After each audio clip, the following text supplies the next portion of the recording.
to the flag of the United States of America and to the republic for which it stands, one nation, under God, indivisible, with liberty and justice for all. Roll call, Mr. Clerk. Dave Abdallah. Here. Thomas Berry. Here. Robert Constant. Here. Lisa Hicks Clayton. Here. Margaret Horvath is absent. Joseph Kaczynski. Here. Ray Muscat. Here. Mr. Chairman, you have a quorum. Mr. Clerk, thank you. The next item on the agenda is the approval of the agenda. Mr. Chairman, Councilwoman Lisa Hicks Clayton. I move to approve the order of business February 23rd, 2016, regular meeting of the Dearborn Heights City Council as presented. Second. Seconded by Councilman Ray Muscat. All those in favor, please state aye. Aye. Those opposed, nay. The ayes have it. The next item on the agenda is the approval of the minutes of the February 9th, 2016 council meeting. Mr. Chairman, Councilman Kaczynski. move that the council approve the minutes of the regular city council meeting held on February 9, 2016, as submitted. Support. Support by Councilwoman Lisa Hicks Clayton. Any discussion? Hearing none, all those in favor, please signify by saying aye. Aye. Those opposed, the ayes have it. The next item on the agenda, number 6, fund transfers and current claims. Mr. Chairman, Councilman move Kaczynski. the council approve the current claims listing from 6/1 through 6/17. Is there support? Support. Support by Councilwoman Lisa Hicks Clayton. Any discussion? Yep, Mr. Chair. Councilman Ray Muscat. I guess this would be for Vince. 614. When you have handwriting on a document like that, is that still legal? And it's,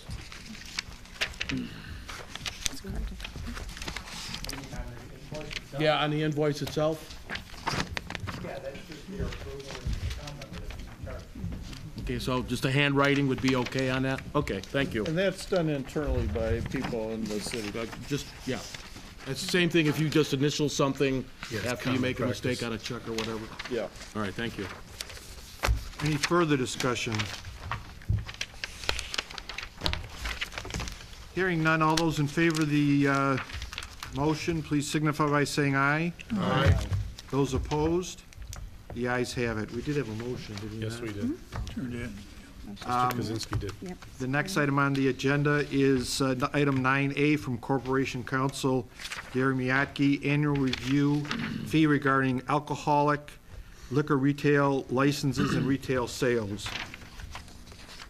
Mr. Chairman. Councilwoman Lisa Hicks Clayton. Okay, so I move to approve the annual review license fee for the on-premises liquor license at the estimated cost of $80. Is that a correct motion, Counselor? Yes. All right, as submitted in 9A. Support. Support by Councilman Tom Berry. Any discussion?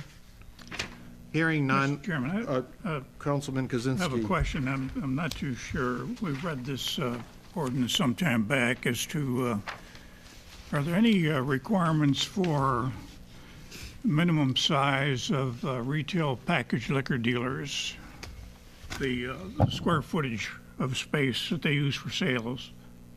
And would that impact on the kind of fees that would be attendant to the annual review? Well, the annual review, at least at this time, is very focused on very clearly identifiable and verifiable information. Have you paid your personal property taxes? Have you paid all of your fees owed to the city? Okay. Have you paid for your water? Have you paid all of these things that you need to? The types of things that are not are things that would potentially involve, for example, police situations. All right, so has there been a nuisance created? But then that still is something where it's a yes, no, I don't know type of situation. So it doesn't cover something that goes into like size of the building or the lot or whatever else, unless there was a nuisance that might have been created by virtue of overcrowding or something like that. And that's why the fire department also would have to be involved in the review if they believe that there's been a situation created that would be a nuisance. So the other concerns that one might have with regard to sufficiency of floor space and other concerns with regard to safety while a customer in the building relates to other responsibilities of fire police and other agencies within the city. That is correct. Okay, thank you. Any further discussion? Hearing none, all those in favor of the motion, please signify by saying aye. Aye. Those opposed, the ayes have it. The next item on the agenda, item 9B, from Library Director McCaffery, MMRMA grant authorization. Mr. Chair, Councilman Ray Musket. I make a motion to accept Director McCafferty's request for the amount of $6,222 for a completion of a project as outlined in 9B. Mr. Chairman, I'll support that with, if I may. this week. Councilwoman Lisa Yeah. Hicks Clayton. To accept the grant as well in the amount of Yes. $6,220 and authorize the payment, which is a matching grant, correct? Correct. So if we can modify, is that okay? Yes, We'll yes, friendly amendment? yes. Okay. Any support. discussion? Hearing none, all those in favor of the motion, please signify by saying aye. Aye. Those opposed, the ayes have it. From Police Chief Lee Gavin, budget transfer. Mr. Chairman, Councilman Kozinski. move council approve the following budget transfer requested by Police Chief Gavin with regard to motor fuel and oil account, police accounts, number 300-867, to repair and maintenance, police account 300-932, all indicated in a document under 9C dated February 2nd over the signature of Chief Gavin. Support. Support by Councilman Tom Barry. Any discussion? Hearing none, all those in favor of the motion, please state aye. Aye. Those opposed, the ayes have it. The next item on the agenda from Public Service Administrator Bill Zimmer, fund transfer. Mr. Chair, Councilman Tom Barry. move City Council concur with the transfer as outlined in 9D. Second. Seconded by Councilman Kozinski. Any discussion? Hearing none, all those in favor of the motion, please state aye. Aye. Those opposed, and the ayes have it. Next item on the agenda, item 9E, from Public Service Administrator Bill Zimmer. Mr. Chair, Councilman Tom Barry. move City Council concur with the disposal of the items listed on item 9E. Support? Supported by Councilwoman Lisa Hicks Clayton. Any discussion? Just for the benefit of the community, Mr. Chairman, this disposal is of equipment that is no longer serviceable and has no purpose to remain on the premises.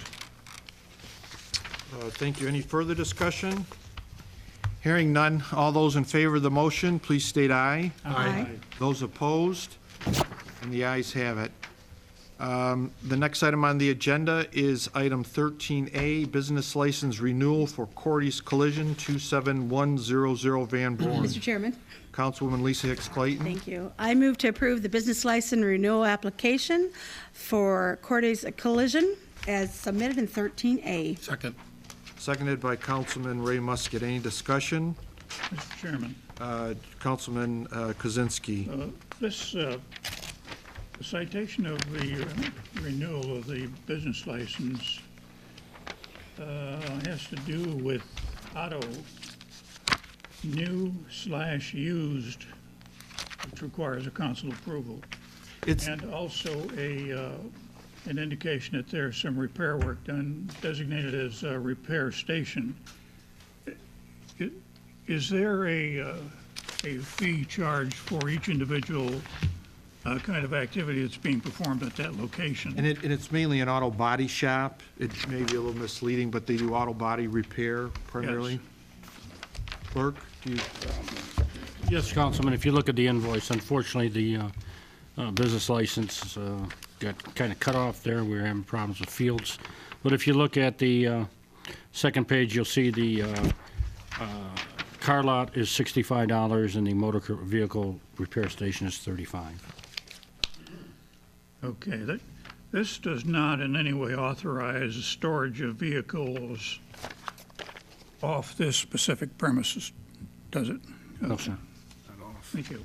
And I do know that they have a problem with, there's a man who, his residence is down the street, who puts cars out on the street and lists them for sale, and they're ticketed, and a lot of people think it's from Cordy's Collision, and it's not. Yeah. Yeah, because the Cordy's Collision is very well kept, and in fact, we utilize them in the city for collision work, and they do a good job. Yeah, I'm not questioning the credentials, credibility, and the quality of work that the man performs. I just wanted some clarification as to new and used automobiles. I can't sense or imagine a new vehicle being sold there. Yeah. But it might be serviced under the category of certain warranties that any agency such as Cordy's can perform, as long as they do the work according to the warranty requirements. So I think that's where the filler is. Yep. Yeah, no question, good quality business, good business citizen, no question about that. Thank you. Any further discussion? Hearing none, all those in favor of the motion, please signify by saying aye. Aye. Those opposed, and the ayes have it. That ends the business portion of our meeting. Any announcements from any city or elected officials? Any announcements? Mr. Chairman? Councilwoman Lisa Hicks Clayton. Thank you. We had a very good study session earlier with a lot of information, and I hope Director McIntyre doesn't mind me asking if he could share an update just with the public that's not able to be here this evening, so we can communicate and let them know where you're going with the Victor Rodent Control Program. Now that you have 2 officers that are certified, 3 officers that are certified. And as you move forward, I'm excited that you're moving forward and continuing to offer this service, comprehensive program with code enforcement, public education, and other things. I didn't know, would you mind sharing just an update, please, so we can encourage our residents to be part of this?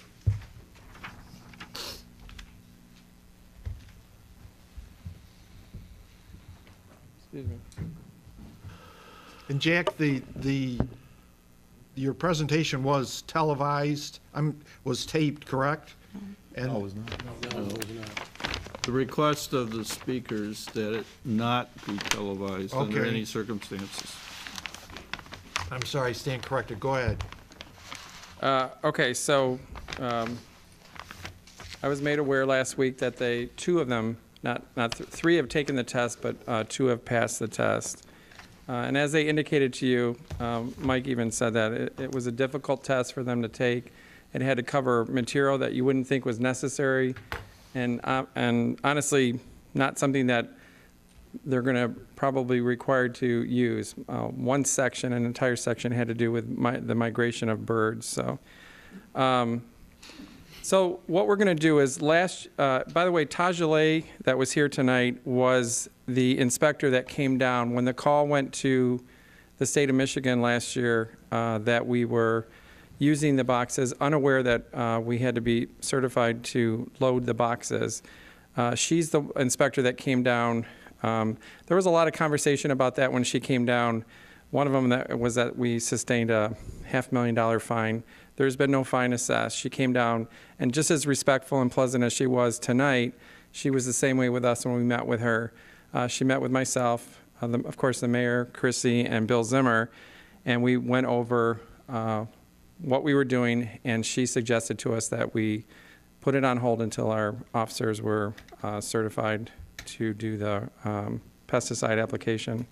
So what we're going to do, and we actually already started it last Friday and Monday of this week, the 2 officers that can put the pesticide application down, what I did is I pulled a report, and I'd done this about a month ago, of all the properties that we were dealing with at the point in time in which the Tajale came in and had that conversation with us. So at this point, we're not going to be issuing any new boxes at this point. What we need to do to have control over it and management is we're going to assess all the ones that were in place already, make a determination if we're going to continue putting poison at those properties, and do all the things that we do. And just so you know, when you call in with a rat call or a rodent call, we come out to the property, we look at your property, and we put a new procedure in place last year where we also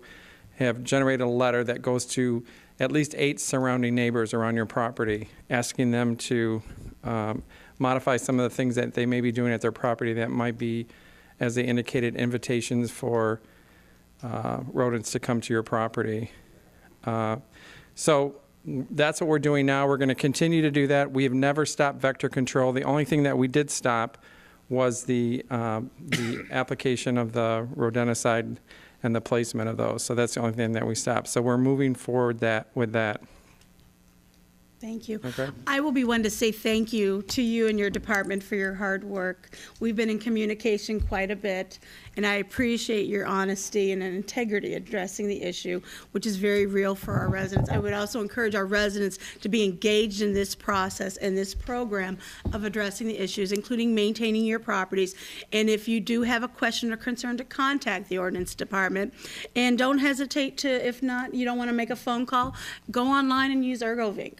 And I had a question for you about ErgoVinc. Somebody had asked me, there's not a category for rodents or vector control, and they asked how to file that. What would they place that? What category to place that complaint into? If you can give us some direction that we can share. I think typically, historically, we've put it under animal. Okay. It's come under animal. It's kind of a broad category, animal, or it's animal, I think, / other. Very good. So. All right, very good. Just want to let people know, because we had a few calls, and we're telling them to call you. So again, we need to encourage everyone to contact our ordinance department, and it is really a partnership for our community. So thank you. Okay. Do you want me to? Mr. Is everyone Chairman. finished, or because One more thing, if Mr. Chair would. Go ahead, and then Jack, go ahead and finish. Okay. You know, we've talked in the past about repeat offenders. And we heard tonight that, you know, in a few days or a few weeks, we can get 2 rats that are mating and go crazy. I know we were giving 7 or 10-day notices to people to clean up or whatnot, and then it'd be another 10-day follow-up, and then 10, 15 more days. Is there a way we can decrease that amount of time for repeat offenders? I mean, these people, sometimes you're going out there 2, 3 times a year, and then the following year, you're doing it again. I think we need to do something that we can speed up that process on the repeat offenders, because, you know, you got a lot of people out here that keep a nice home and their next door neighbor just doesn't want to cooperate. Right. And then they get infested with rats, and then they have a problem. They spend their money to get it cleaned up, and it's just a never-ending cycle. Yeah. So is there something that you can think about, or we can maybe have a little food for thought that we can go about doing this for repeat offenders? So I think at the last meeting, I kind of explained what our process is. If it's an initial time that we're out at a property, we give a 7-day notice. We come back 7 days later. If it's not been corrected, or maybe part of it has been corrected, we do give them an additional 7 days. After that period of time, if they're not in compliance or they haven't come into compliance, we issue a ticket. If it's a second offender or a second time that we're dealing with that issue with that particular property owner, we don't give any warnings. We issue an immediate appearance ticket, and they have to come into court. Sometimes the result of that is that they still haven't come into compliance by the time we're at the court date. And then what we've done is we've now been asking for court orders to from our judges to go onto the property and correct it, and then charge the property owner. Isn't it just like grass, though? I mean, you get grass violations, you just go cut the grass, correct, after so much time, even including the backyard? Well, why can't you do that just for the rats instead of having to wait for a court order? I think it's a bigger issue. I think if it's just specifically, if we had to do that, then we would have to, penalize everybody for that. I mean, when we first started these bait boxes, the goal wasn't that we were just going to make them available for everybody. We were dealing with this in a way where people were coming, and we had some senior citizens. It's really kind of how it started. And we were, they were doing great with their properties. There was no issues on their properties, but they were experiencing rodents or seeing rats on their property. And then we saw that the neighbors around them were probably the cause of it. So we would make the corrections there, but they still had issues on their property. Normally, under our ordinance, we would expect that the property owner, it's their responsibility to take care of that. What we decided to do is make this an option for folks that didn't have the means available to do that, and that's how this really started. I was just talking about getting the process rolling for the repeat offenders that continuously just don't take care of their property. Yeah, I was in court today for 3 hours, and I know for sure 3 of the people that were there, the offenses that they were there for, these were second and third offenses. The fines were doubling and tripling, and one of them, in particular, if they don't come into compliance within the next 10 days, then their tenants will have to be vacated from the property, so. All right, thank you. Councilman Berry? Mr. McIntyre, do you feel our current ordinance regarding this is sufficient? We're okay with that? Absolutely. Okay. Mr. Chairman, follow up for that question. Because one thing I did take away from the presentation today is the composting as a food source. And then I had asked you, do we have, because I don't recall an ordinance on the books for composting. And do you think that's an issue that we should have a conversation about and impact? No, it applies under our local ordinance and then also under the International Property Maintenance Code, and it's just a general blight. You can't store yard waste on your property or any kind of disposable waste. Mr. Chairman? Thank you. Councilman Abdullah? I had a question for you. As far as the manpower that you've got available to you right now, I mean, honestly, one of the concerns that I've got is I was under the impression that we're going to be listening to a company that's going to be helping you guys in getting rid of these rats. This was, I mean, good information, don't get me wrong, but I was under the impression there was going to be a company out here that we were going to be considering using in the city, for getting rid of rats. Obviously, that was not the case. That being the case, do we have enough boxes in the city to be able to use now that you have enough people that are certified? Yeah, and what's the situation as far as the manpower? And then lastly, what is the game plan now moving forward?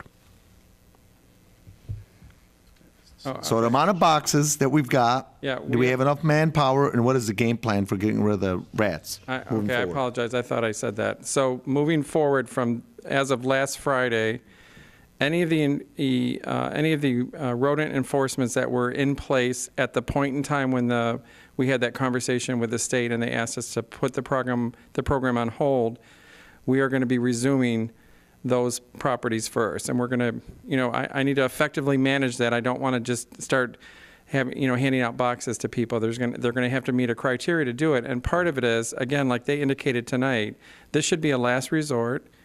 There's no point in putting a box on a property if they've got something tasty and delicious that they're being drawn to on the property. So that's the game plan going forward, is that we're going to be doing heavy enforcement on property maintenance.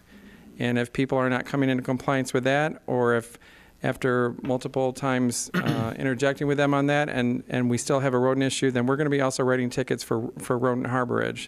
There has to be some responsibility on the property owners that are contributing to this.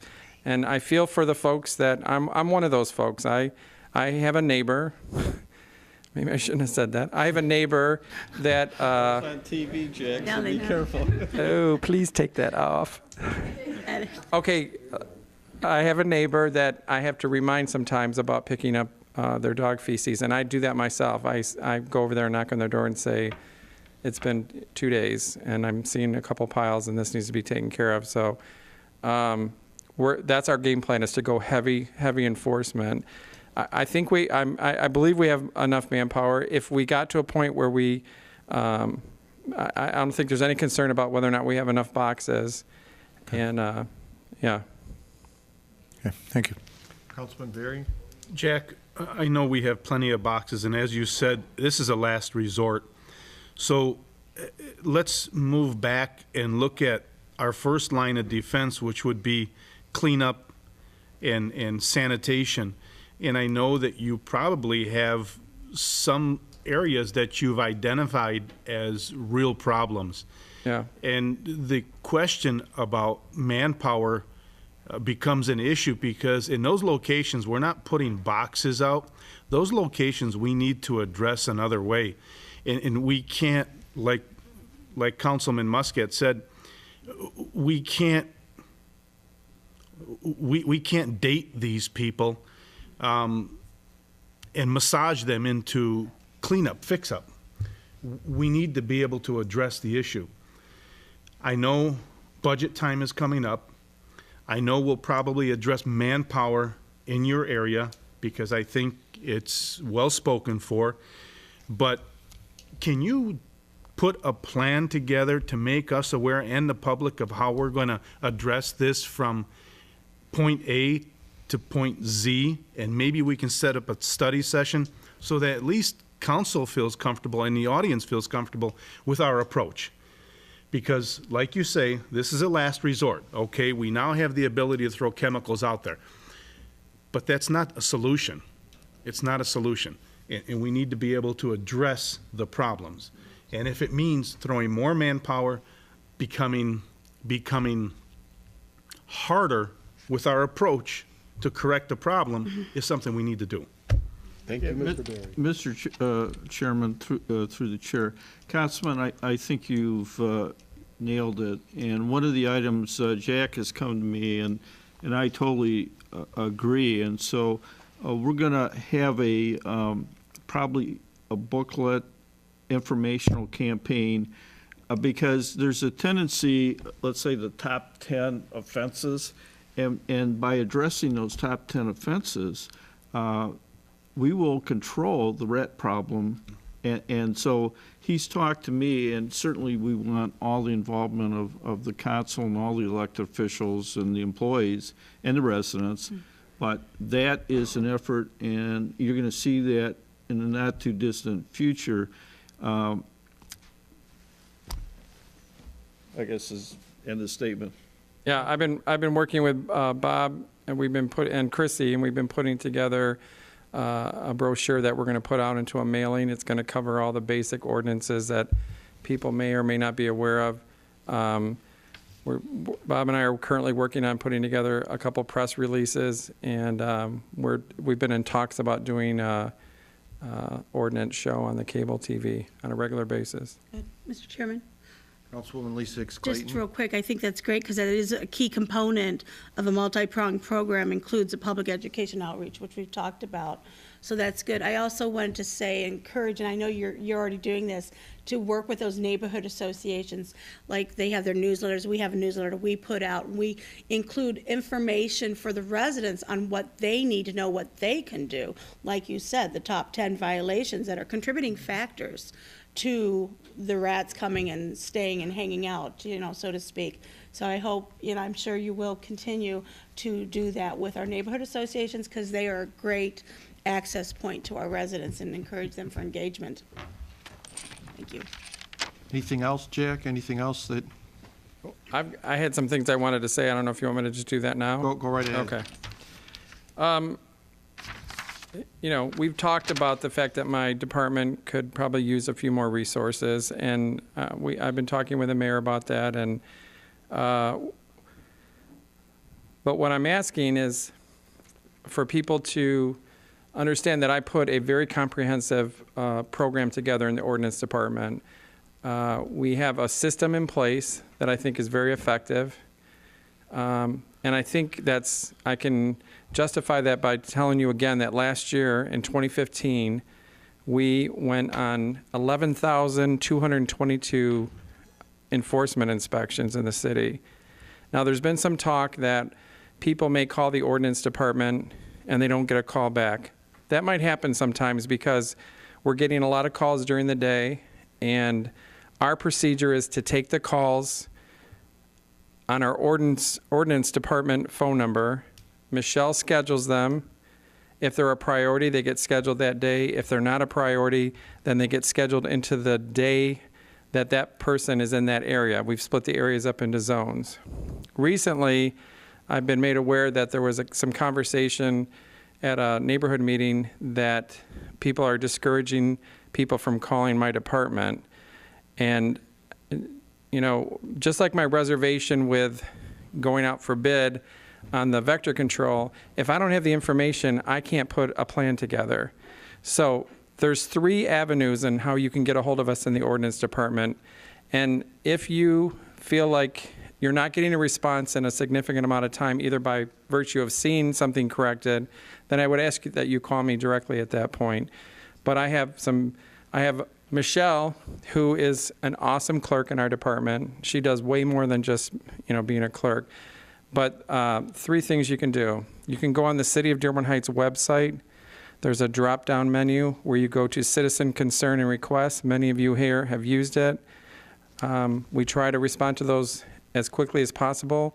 If they stay in that system, and that's a tracking system, so you get assigned a number and you can call back, or you can go back online and inquire as to what has happened with that or what hasn't happened with that. There's also a mechanism in place that if that's not responded to, then the mayor's office gets an alert, and then it's addressed to me. Why has this not been responded to? So that's one way, and I think it's very effective. We have a lot of people that utilize it. The other thing is, someone has said to email me directly and then copy a bunch of people. I'm asking you not to do that. A more direct way so that it gets to Michelle and she can schedule someone to come out and address it is to email to ordinance@ci.dearborn-heights.mi.us. So again, it's ordinance@ci.dearborn-heights.mi.us. Michelle has a system. When she handles the phone calls in the morning, she does the online things in the afternoon, and then she tries to respond to the emails later in the day. Is it a big issue for you to email it all to me and then me to forward it to her? Probably not, but we just have all agreed that I need more resources. I certainly don't need more work. So I'm asking you to please, as the director, that's how I'd like you to get a hold of us in the ordinance department, okay? I'm not going on Facebook anymore. I'm not going to respond to all the things on Facebook. So if there's something important enough to get it to me, please make sure you use one of those things. Michelle's direct line is 313-791-3497. Okay, so I'm asking you to do that, if you could, please. Now, regarding calls coming into the department, I've partnered, and actually Michelle set this up. Last year we had some young ladies from Crestwood High School, and we reached out to all the schools in Dearborn Heights. We had some Honor Society students that came in and worked in our department, and they did a great job. One of the things that they were doing was answering some of these phone messages coming in. And currently we have 2 seniors from Crestwood that are also trying to get their hours in to qualify for their program that they're in.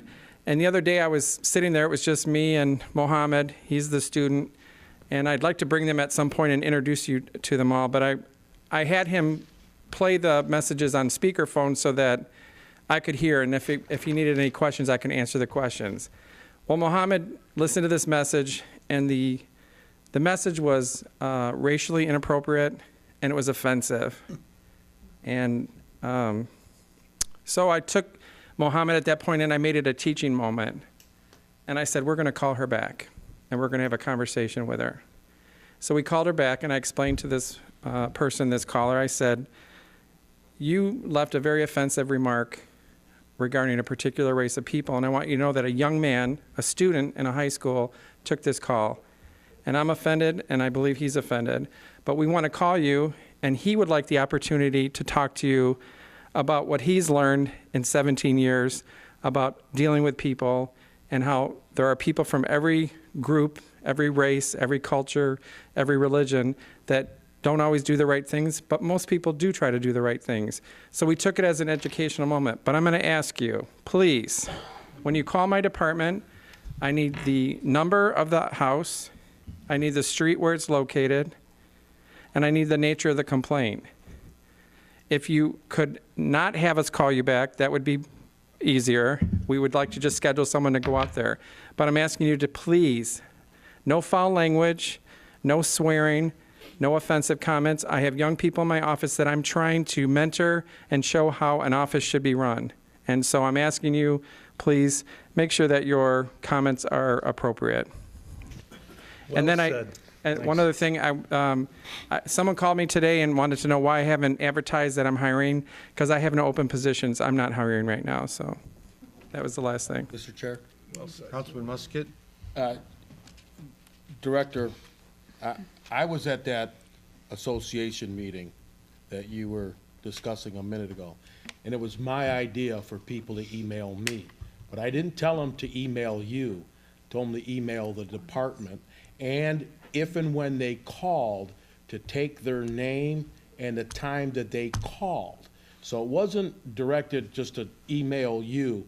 It's just so they can have confirmation of when they called or when they emailed. That's it. That was all it was in a nutshell. It wasn't meant to stir anything up. People have complained that they think that calls aren't being answered. So my suggestion was, when you call, you take the person's name down and answer the phone. I agree. The day and the time that you called, and if you send an email to the department, CC me. That's all that was said, okay? I was at that meeting, and there was 2 other council people that were at that meeting also. Jack, it makes sense that it would take a lot of additional time to call everyone back and say Yes. A, B, and C, and so you've explained the process of. Yep. And then, Gary, maybe you can comment on, there's the other side of this. We have to give everybody due process, sufficient notice. There's cases where they cut somebody's grass, in other cities, and they charge them and they say you didn't give the person sufficient notice, and that we have to follow due process. Yes, and I think you've pretty much said what I would say, so yes, I'm in agreement with what you've stated. We do have to make sure that we afford everyone due process, and I think that Jack and I have worked very well, along with Mark Roberts and Jack's department, to make sure that we do that, and the procedures are very much designed to make sure that everyone has notice and an opportunity to be heard, but at the same time to try to handle things expeditiously. Thank you.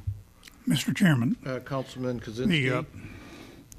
Mr. McIntyre, 2 weeks ago, you stood at this podium and pleaded with the people to call you direct rather than use other media. I, for one, am glad to hear that you abandoned the idea of going on, what would you call it, a Facebook? Yeah. Yeah. How are you going to socialize with a rat? That's a social that's a social issue rather than a rat issue. What I want to know is, has the number of calls with regard to vector problems increased in the last 2 weeks, or what is the status? Because you pleaded your soul for the people to call you direct or get in touch with Michelle, and her number was given on a ribbon across the screen on the TV. What's the result? Very minimal. I'm sorry? Very minimal. There's a problem. Not your problem, the incoming problem. If the reports are being given to someone who don't have the authority to make arrangements for a inspector to go down and take care of the problem, how are we going to solve it? Yeah. So the plea is for the citizens to look at that ribbon and call Jack McIntyre. He's the boss. He controls the enforcement. Enough said. Mr. Chairman. Any other Mr. Chairman. comments or questions? I don't want to get too far into this about Councilwoman Lisa Clayton. Okay, I was just gonna, if I may, comment Facebook, social media is for communications, not with rats, but to encourage, it could be positively used for civic engagement of residents. However, I do agree that by posting your complaints on there, it's not getting to the source that it needs to. So we need to encourage our residents to follow the policies and procedures that are in place by contacting ordinance at either the email address that was provided, and I would suggest put that back on the ribbon, bottom of the screen again, or phone number to Michelle. Michelle is that entry point person that registers and puts it into the system, or by going online to the city's website and going to ErgoVinc, because that creates a record for you.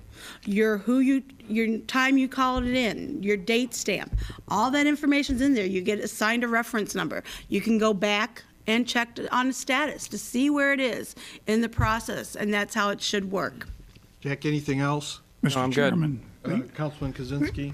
the fact remains that a contact with Facebook is not going to get to Jack. He just told us he's not reading that anymore. I believe that's what I said. I do believe I said that. That has to be emphasized over and over. I agree with you. And unless the communication is going to ordinance department with the ribbons that were put on the TV for the last 2 weeks, through the goodness of our friend Mr. Handcrap, there is going to be a result. And we also just heard that the number of increased complaints about vectors is very minimal. So once again, at the risk of repetition, there's a problem there, and it's not in the ordinance department. Yeah, if I can just say real quick, we definitely got some phone calls and some emails after that last meeting, but I expected a lot more. So, and again, the reason I need to get them is I have to be able to monitor where these areas are so that we know how to effectively address this. If I can just say this real quick, because this also came up after the last meeting. I have 16 sweeps scheduled for this year, spring, summer, and fall. And what those sweeps are is where I take every ordinance officer, unless they're restricted to only work in the Tifa area because they're funded by Tifa, I take them and I'm going to run them through a particular area that we've had high volume calls regarding particular things. Now, I got a lot of feedback about that. People were saying things like, what does my garbage can have to do with rats? Well, if you have your garbage can stored next to your side door with no lid on it, if a rat's going to come get there, he's that much closer to an entry point into your home. Folks might not understand that there's a lot of things that contribute to this, and so we addressed all those things. We spent 3 hours that day going down about 8 streets in the southeast area, and we've got, like I said, 16 total scheduled. We're going to be doing it 15 more times throughout the whole city. Director McIntyre, thank you. You're welcome. Any other announcements? Mr. Mayor? Chairman? It was the day after we had the last meeting, I received a letter from Sue McCormick, who's the CEO of Great Lakes Water Authority and used to be the CEO of what was Detroit Water and Sewer Department. And watching the events in Michigan, in particular the Flint situation, I just wanted to briefly read the letter she sent to me because it's been of concern to me as whether or not there was any possibility of a problem in Dearborn Heights, and I've had discussion with Mr. Zimmer relative to it. But here's the letter I received from Sue McCormick. Reads as follows. Our thoughts are with those who are struggling without access to safe and reliable water in their homes. The Great Lakes Water Authority is paying close attention to what unfold in Flint, and we are doing what we can to assist. We have restored GLWA service to the city and are working cooperatively with Flint's environmental consultants and others in assuring high-quality water is restored to all properties. Flint underscores that the GLWA's first job is to protect the families we serve. Those of us involved in managing, cleaning, and delivering water share a solemn obligation to protect the public's health. Several of our customer communities brought to my attention that they are receiving calls from residents concerning the water quality issues in Flint and how they may be affecting the water quality in their community. I want to clarify the issue and provide assurance that what is in the press daily regarding Flint is an unfortunate circumstance limited solely to the homes and businesses served by Flint. The water crisis in Flint began when Flint switched its water supply source. Flint did not take the required steps to manage water chemistry. The new water from the Flint River was more corrosive and as a result removed protective coatings in the pipes that come with properly treated water.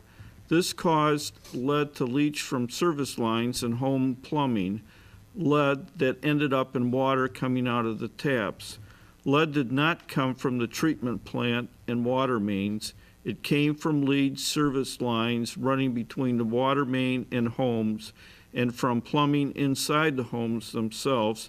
which contributes to test results varying from home to home. Flint has now switched back to the GLWA water, and improvement in the quality at the tap is being seen. As the CEO of the Great Lakes Water Authority, I want to provide you this assurance. GLWA is not content to simply comply with regulations. We observe the letter of the law as well as embrace the spirit of it. We have worked to achieve and maintain optimal corrosion control in our treatment of water. Federal regulations acknowledge that this treatment technique is the best approach to minimize exposure to lead in drinking water, establishing that protective coating and minimizing the ability of lead or other materials from the service line or plumbing fixtures in the home we serve to leach into the water. While federal regulations consider the path forward for us as individuals and communities to remove lead service lines and plumbing that are the sources of lead, GLWA will continue our commitment to maintain optimal corrosion control. Testing for lead and copper occurs within the local communities served by GLWA. To our knowledge, no community consistently served water by the GLWA, formerly the Detroit Water Sewer Department, has reported any lead issues. I encourage you to share this message with your local constituents, along with your community's water quality report that contains your lead and copper test results. I wanted to share that because I think we're all concerned in what we've been reading in the paper and all of the information coming over. And so many of us as community leaders asked Sue McCormick, and I should have read that was best regards Sue McCormick, CEO, to address this particular issue, and I wanted to share this with the public.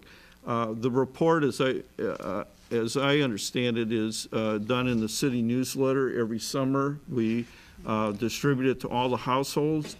And yes. That's also on the city's website in the news and events section. Thank you. So it's also on the city website, and but this was a major concern. It's just very unfortunate, and I feel deeply for all those young individuals, because apparently the damage done, it may not be reversible. I had State Representative Julie Plawecki as a guest on my show, and she told me that the testing from the state indicates that these individuals, children who have ingested this lead, that they're now living with a situation that they will have to live with the rest of their lives. That this is the information that from public hearings in the legislature, this may not be at all reversible. And so this is something that has to be taken very seriously. And I wanted to share this message that I received because we take for granted clean water. Mayor, yeah, there was an announcement, or there was something on the news a little while ago about Westland, and there was some concern that there was lead in the water in Westland, and I heard the mayor of Westland say, you know, we checked and there's no lead. Maybe you can explain to everyone that the Great Lakes, that's the former, what used to be called the Detroit Water and Sewer Plant. That's correct. And occasionally we do run across a lead lead, and we do have a procedure in the city to handle that, and we immediately notify the occupants when we run into that situation. So we don't. It's brought to the attention and it's dealt with immediately. My understanding, and correct me if I'm wrong, but most of the homes that have been built, but after 1950, 55, probably don't have Lead service. Lead connectors. Or am I wrong in that assumption? So really what happens is you have to look at really the age of the house. And all of us have pockets in our community where homes were built during World War II or prior. And so there's probably, that would be more of an exposure. It's not common, but occasionally we have run into that. The testing we have has not even shown traces of lead or copper in the water. Great, great. Mayor, thank you. On April 23rd, 2016, we're going to have our annual Ecorse Creek cleanup. So that's a Saturday, and our co-director, Steve Roberts, is here. People are going up and down the creek and looking for spots that need to be cleaned out. April 26th is our Kiwanis Easter egg hunt at Canfield. And everybody is invited. It starts at 9, is it 9 or 9:30? 10, I believe. We volunteers report at 9. Any other announcements? Any other announcements? Clerk Persevich? 2 weeks from today will be the presidential primary. First announcement is there will be no council meeting that evening. Hopefully, we look forward at 8 o'clock to have this room full of people waiting to vote, so don't disappoint us. But the council meeting will be Wednesday. Also, if you have asked for a absentee ballot and have submitted your application and have not received it, please, please, please call my office. 313-791-3432. Had a gentleman call today. He said he didn't get his ballot. It was sent out 3 weeks ago.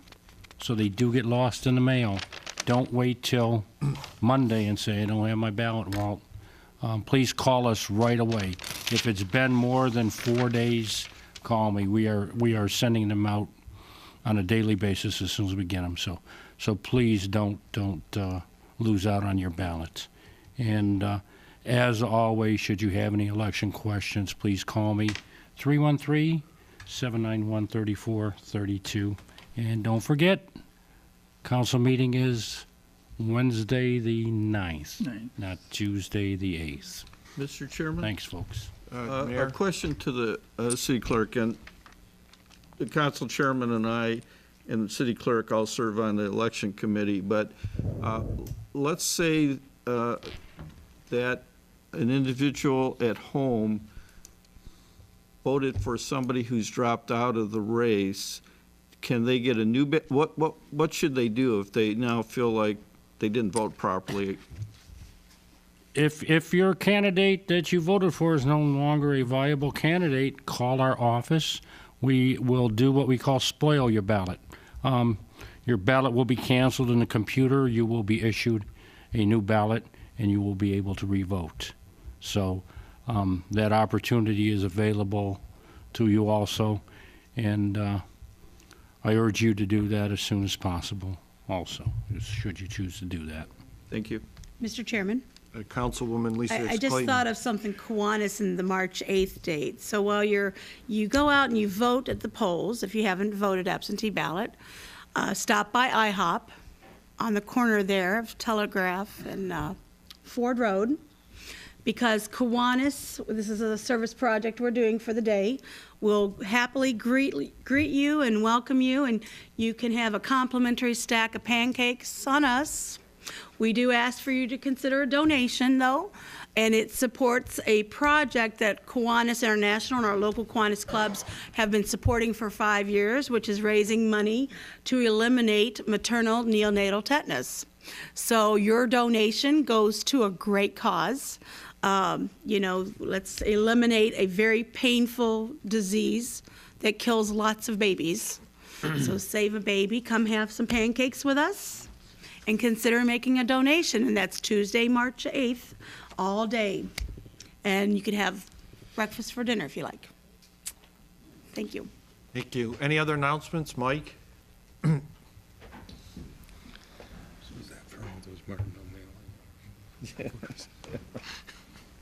First off, putting on my Kiwanis hat just to make sure, you may have said April 26th for Easter. I think it's March 26th. I meant to say March, Saturday, March 26th. March 26th. Yeah, so just minor correction on that.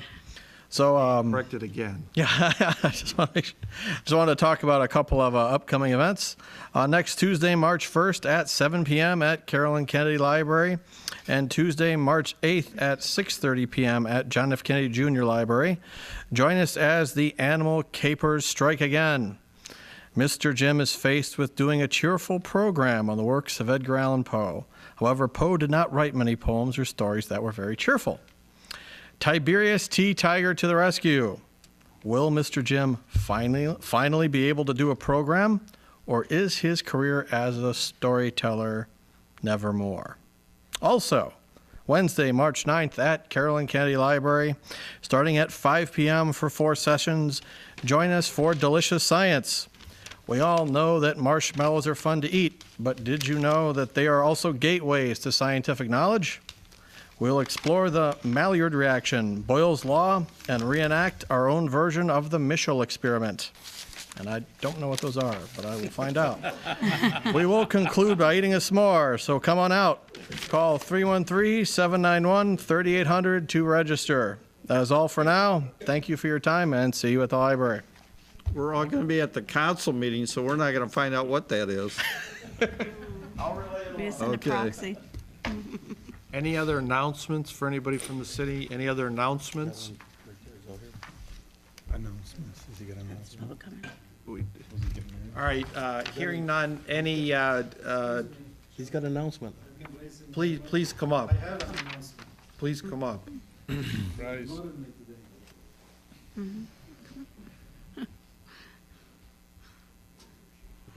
Good evening, everybody. Zuhair Abdelhaq, 354 Rosemary. I'm here for some good news. Some people might consider it bad news, but to me it is great news for the city, especially for the district of Crestwood Schools. I sat with Councilman Dave Abdallah on a committee for the schools because there is a bond of $35 million going to be on the ballot on May 3rd. The bond is really to renovate all the schools in the district. We have been going for over 3 months in the meetings to see what's wrong with the schools and what needs to be done. Our district is in bad shape. It needs renovation. It needs technology. It needs kitchens. It needs this extra space for kids who are sitting more than they should in one room. And this bond is very important because it was around 50 million when we started. It was reduced after review by all the school board members, the committee, and the Plant Moran. It was reduced to $35 million because those are the essentials and the necessities for the schools. There is nothing in this bond which is luxury. Those are necessities. Our kids need them. If we want those kids really to rise, to be better than what they are right now, we have to give them what's needed, to really excel. So I am here tonight asking everybody in the district, if they did not register to vote, to register before April 3rd so they can vote on May 3rd. And I encourage all the parents to go check the schools, to check where their kids sitting, how old are the furniture, how old are the computers, how old the library, the kitchens. Let them check and see that this bond is really a necessity, essential for our kids. And I encourage everybody, please, to go and check out even the seniors. They have grandchildren and great-grandchildren. They need to understand, and probably Councilman Dave Abdallah will tell you how much their property will improve if they vote, one way or another. It's going to improve the city. It's going to improve the businesses. It's going to improve the whole school districts. So we need, please, everybody to register to vote before April 3rd. And I thank you very much. I think if you want to mention maybe the amount per year, the $20 amount. It's going to be around the 3.5 mils, and for the average house, I know. it's going to be probably around $120 to $180 a year, which if we calculate it, it's 48 cents a day or $20 a month. And if we give up one coffee cup from Tim Horton a week, I think we'll be okay. Point of order is appropriate. Thank you. Any other comments from anybody from the members of the public? Come up to the podium. Yeah, I think I will. Yes. Mr. Chair. Really, even whatever the merits are of what Mr. Abdelhak ended up indicating the rules are, there's to be no electioneering taking place as part of public comment, or, I mean, even, giving information would not necessarily be problematic, but taking a position with regard to a particular stance on something really would be inconsistent with the policy that this body adopted. Right, that's why I said announcements. No, Go ahead, no, if any members of the public have any comments? It's by this body. Suzanne Todd. State your street and your... Yeah, I know the drill. Suzanne Todd, a.k.a. Grandma Suzanne, Academy Street, Dearborn Heights, Michigan. Thank you, Council Chair Constant, for allowing that. Our kids are our main priority, whether it agrees with meetings or whatever. Thank you for allowing him to say that. All kids are our priority. I am very offended by the remark,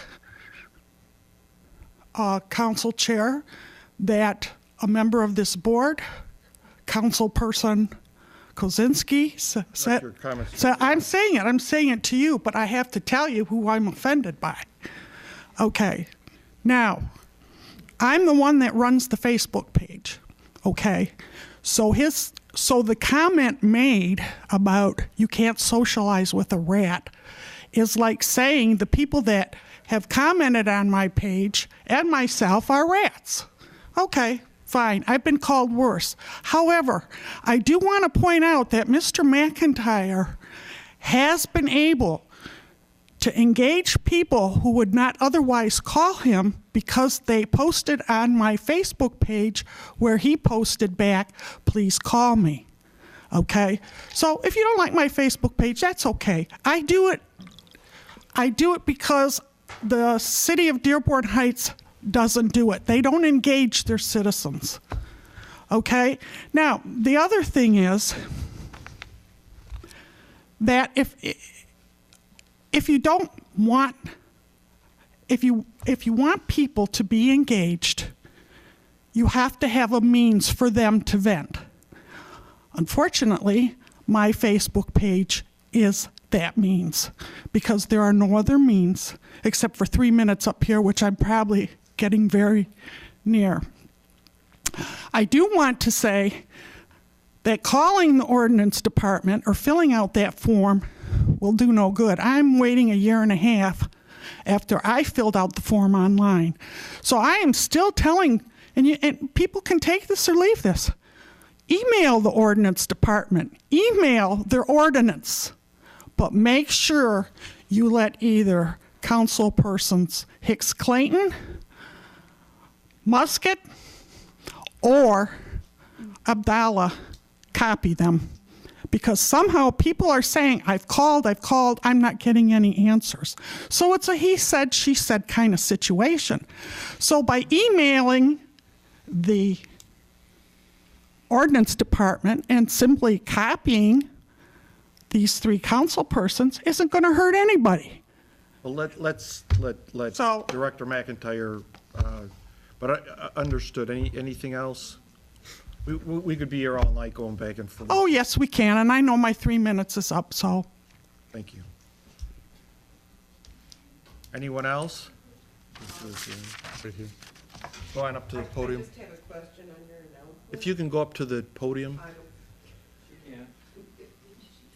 I think if you just. From there. Your question. Go ahead. Yeah, thank you. I just want to know what time to meet Course Creek cleanup is? Starting at, registration starting at 9 o'clock at Swapka Park. 8:30? 8:30 for Stand corrected again, 8:30. Thank you. Boy, you Thank gotta you, get your Stephen. stuff straight here. 8:30. So 8:30 registration. We gotta get you a new clock. What, state your name and your street you live on? Jacqueline Turner on McDonald. Mr. Chairman, I want to know about these dumpsters that they bring when they clean up the property. How long are they going to be there?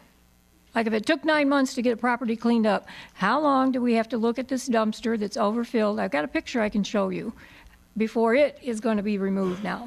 So you're talking about a dumpster, somebody has a dumpster in a driveway because they're cleaning the house. They up. did clean it up. They brought it on Friday at 2:45. On Saturday, they filled it up, and then the wind started blowing the stuff all over the neighborhood because they didn't tarp it or anything. It's overfilled.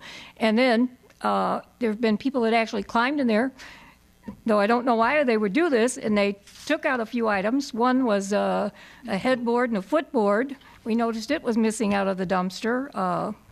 And a couple other strange things, but I just wonder. And Director McIntyre and Gary Mackey, don't we have an ordinance on the dumpsters and how long they can be there? And Yeah, I can't thank Jacqueline enough. She is probably one of the best block captains in the Southwest Dearborn Heights Neighborhood Association. She makes me honest every single day, so I appreciate that about her. She's the one that alerted us to the house across the street. We got a hold of it's an out-of-state owner. We got a hold of a local property management company. I gave him until Friday to get a dumpster there and start unloading it. He followed through on that. Jacqueline made me aware today that the dumpster's still there. Typically, it's 48 hours, so I made a call today to tell them they have to have it removed. So we'll follow up with them tomorrow. Okay. I know back when the foreclosures were hot and heavy, the city of Detroit and others enacted ordinances because what happens when they do a foreclosure and they clean the house out, they were putting everything at the curb. And if it wasn't picked up for a week or more, so it's usually 48 hours, Jack? Yeah. Okay. Yeah, I do know a lot of dumpster companies won't even take them if they're up too high. They make the people remove stuff out of them and get them lower so they can put the netting over it when they travel. Yeah, they have to be covered. Good. Go ahead, come up to the podium and state your name and your street. Name's Keith Jars. I live on McKinley Street, South Dearborn Heights. I mentioned, listened to the presentation about the rodent problem earlier, and the mayor mentioned about getting the large single containers.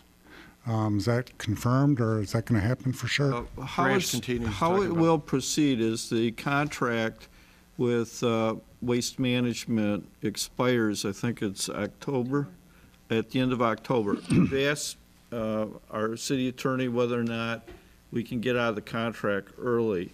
But what we're going to be doing is going out for bids, and in the bid specification, we are asking for the same kind of containers that have the top like you see in the surrounding communities.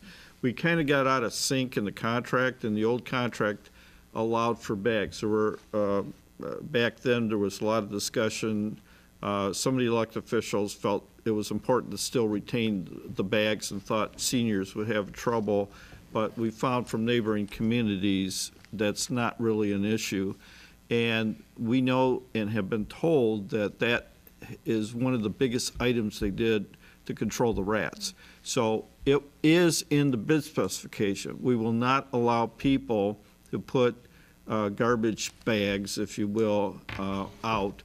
They will have to use the container. That does not mean that you could have you have the contents of the garbage bag, but you got to put it in the container. And so at the latest, it would start the first day of the contract. If I am allowed to and could, I'd go out for bids tomorrow. Okay, it seems like it's a good idea to me. Okay, Anyway. it's coming soon. Thank you. It expires in October. Any other members of the public? Go ahead.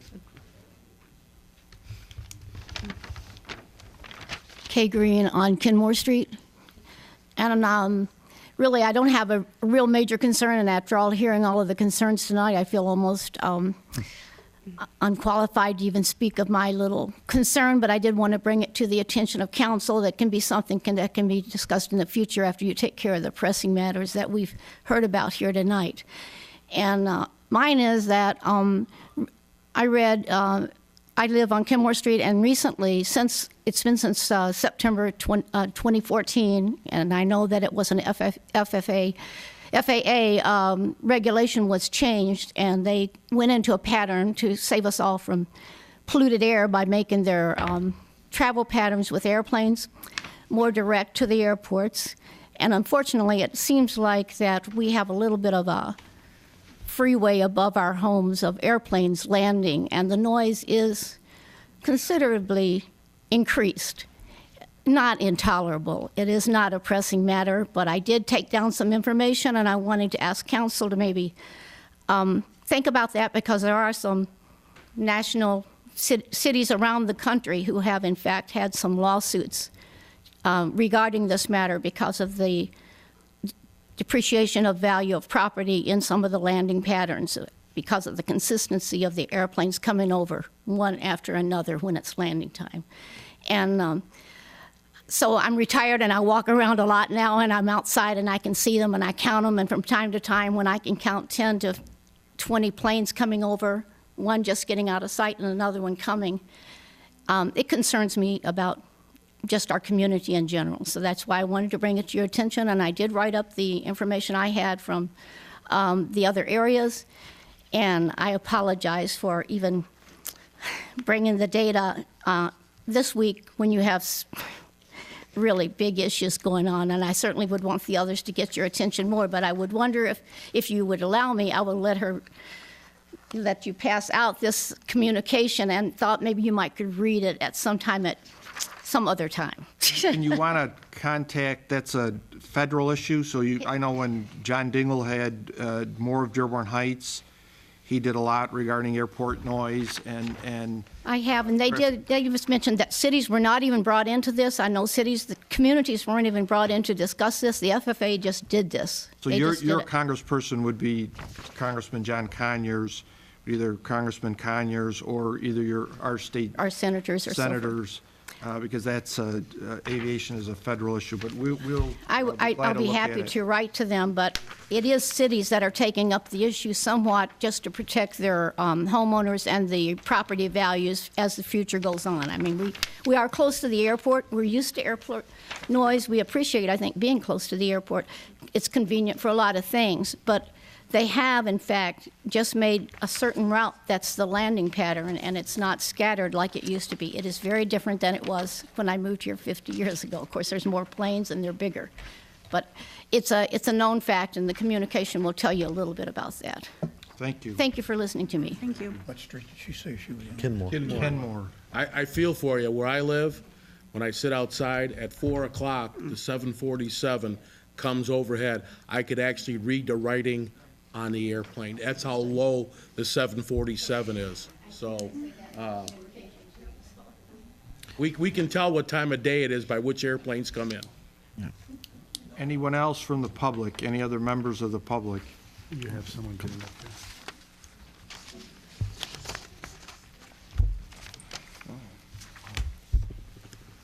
He's gonna go for pages. Good evening. My name is Skip Facey. My company had a home at 4936 Woodell. Had an issue with a emergency water shutoff due to a water discharge. You said your company had a. We had a house that we sold. We owned it on Woodell. Okay, and when you say your company, meaning, so you didn't own it, but not personally, no. So like an LLC or a? It's an LLC. Yes. Okay, what's the name of the LLC? Triple J Hospitality. Okay. Okay, so I had an issue with a emergency water shutoff, water discharging out of the back of the home, and of course, due to the circumstance, I expected a quite substantial water bill. But when I got the bill, I went and spoke with the water department because of the sewer usage. My claim was that due to this circumstance, the sewer wouldn't be involved. I shouldn't be billed for sewer usage. Water only. And when I brought this up, they said, well, due to our contract we have with the city of Detroit, we've already paid them. Our hands are really tied. There's nothing that really we can do. So I sent a couple of emails to you, Mr. Mayor.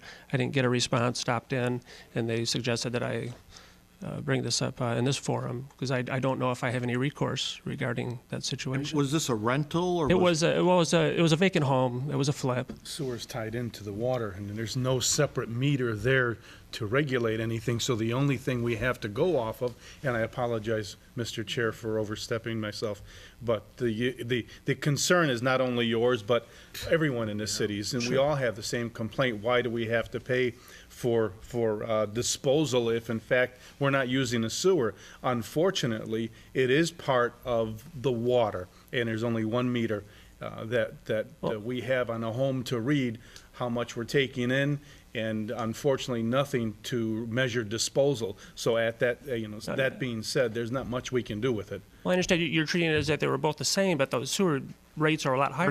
You're arguing with lawyer, honestly. Okay. Really. Metered separately. But so this is a rental you had on Waddell? Well, it was vacant. It was a flip. We bought it, did some refurb, and then we actually sold it recently. So. But, And there was a leak, and there was some sort of substantial leak. So yeah. Yeah, that's nothing that this body would address. Okay, is that something that I have to deal with my congressman? I don't know. Unfortunately, it doesn't seem. I'll see after the meeting, but it didn't fly, and your water's tied into your sewage. As Councilman Berry said, the only way that they're going to know is how much water you use. That's what you get charged for sewage. Believe me, I don't want to get charged when I wash my car either, but I got to pay it. So you bought this property as an investment property? Yes. Your company? Yes. And you were going to fix it up and sell it and hope to make a profit. Well, there was a leak, and so you got billed for the water. Took a little dip out of that, but it's been moved. We're not there any longer, but. Yeah. It's unfortunate, but honestly, respectfully, there isn't anything we can do about it. Okay. So I have no recourse. There's no type of recourse. The water, along with you and many other residents who have had the same issues, Is it due to the contract with the city? Is that what? No, did the leak happen when the property was vacant? The leak happened while it was vacant, yes. Yeah, so. The logic is that we're billed as a community, and the other communities, is that since there's no separate metering, that there's an assumption made that the amount of water you purchase is related to the amount of disposal. And we've had individuals who have made pretty strong arguments at various times that that is not fair, and I can't disagree that that general assumption is not true for everybody. But that's how we're billed, and so the council sets all the rates. I'm not putting the blame on them at all, but the rates are set. So I, as a mayor, as an administrator, are not able to, I can't give away free water. So the only times that we make adjustment is if there's a error in the read, and if there is, then we can give a break to an individual. That's a responsibility we have, and I apologize. Your emails got to us. In fact, I believe that someone was at that home today, and it was, there was still some water that somebody reported, even though it had been shut off, because I heard the call on the police radio this afternoon as I was coming back from lunch, so there might even be additional, although I thought we shut the water completely off. But as much as all of us would be sympathetic and would like to help you, the difficulty is we don't know of another pricing model that we could implement that would work. And so people like yourself are kind of caught between the middle. And we're all apologetic. In many cases, you even have some council members here that are in that predicament that it's not fair based upon their usage. But that's what happens. So you bought the house, you fixed it up, and you're going to rent it out? No, we were going to just flip it and sell it. Yeah, which is what happened. It was never occupied during the time that we had it. So. If it's rented out, you got it registered as a rental. Well, if it was, we would have. Yeah. But it was vacant the entire time. Anybody else? Thank you. Thank you, sir. Motion to adjourn. So moved. Supported by Councilman Abdullah. Meeting adjourned. Thank you.